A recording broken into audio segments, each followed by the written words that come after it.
Bruhahahaha, bruhihihihi. Kwento ni Maria Corazon Remigio at guhit ni Roland Micael Ilagan. Maniwala ka man o hindi, may kapitbahay ako na bruha. Ang pangalan niya ay Mrs. Magalit. Patay ang buhok niya, mala-alambre ito. Malaki ang butas ng kanyang ilong. Matalas siyang tumingin, pero maganda ang kanyang ngipin. Puting-puti at kumikinang kung siya ay tumatawa. Bruhahahaha! Bruhahahaha! Humahagalpak ng tawa si Mrs. Magalit noong nanood siya ng mga komedyanteng artista sa plaza. Bruhehehehe! Bruhehehehe! Napabungis-ngis si Mrs. Magalit noong nagkwentuhan sila ni Aling Mila. Kapag natutuwa si Mrs. Magalit sa mga bata, naipit ang tawa niya. Bruhihihihi! Bruhihihihi! Humahagik siya habang kinukurot ang mapintog kong pisngi.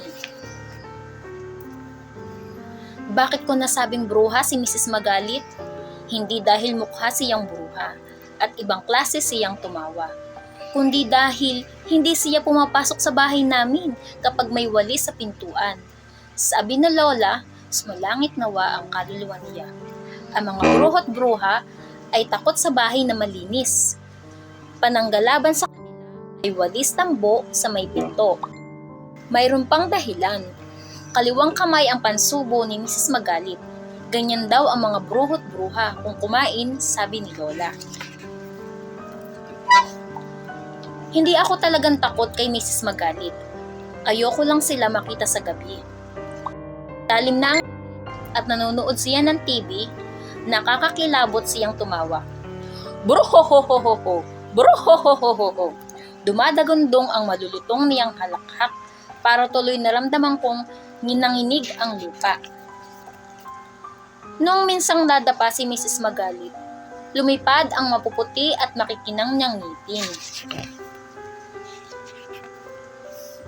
Bruhahahaha! Bruhehehehe! Bruhihihihi! Bruhohohoho! Naghagalpakan, hagikhikan at halakhakan ang mga salbahing taong nakakita sa kanya. Parang nagmukhang bruho't bruho sila sa aking paningin. Bruhuhuhuhu! Bruhuhuhuhu! Humihikbi-hikbi si Mrs. Magalit habang pinupulot ang nabungi niyang postiso. Naawa ako sa kanya at inilalayan ko siya. Napadaan kami sa aming bahay at minabuti kong yayain siyang pumasok para makapagpahinga. Nakalimutan kong kalilinis lang ni nanay at naiwan niya ang walis sa may pintuan. Naku, hindi na ako papasok, iha, at marumi ang aking tsinelas. Pinilit ko pa rin siyang pumasok at pumayag naman siya. Laking gulat ko nang hindi siya natakot sa walis. Inalok ko si Mrs. Magalit ng merienda. Ginamit niya ang kaliwang kamay sa pagsubo ng biskwit. Alam mo, iha, nirarayuma itong kanang kamay ko, kaya di ko magamit. Napahiya ako. Maling-mali ang aking akalang bruha si Mrs. Magalit. Tinitigan ko siya ng husto at aking napuna na matanda na siya. Maputi na ang mukhang patay niyang buhok. Malaki ang butas ng ilong niya dahil medyo hirap siyang huminga. Matalas siyang tumingin dahil malabo na ang kanyang mga mata. Ay nako, iha, mahirap tumandang mag-isa. Wala na akong asawa, walang anak, at walang apong tulad mo. Ang lungkot-lungkot ni Mrs. Magalit, kaya binuksan ko ang TV para siya maaliw. Sabay kaming nanood ng komedya. Bruhahahaha! Ang hagalpak niya. Bruhehehehe! Ang bungis-ngis ko. Bruhihihihi! Ang hagikhikan niya.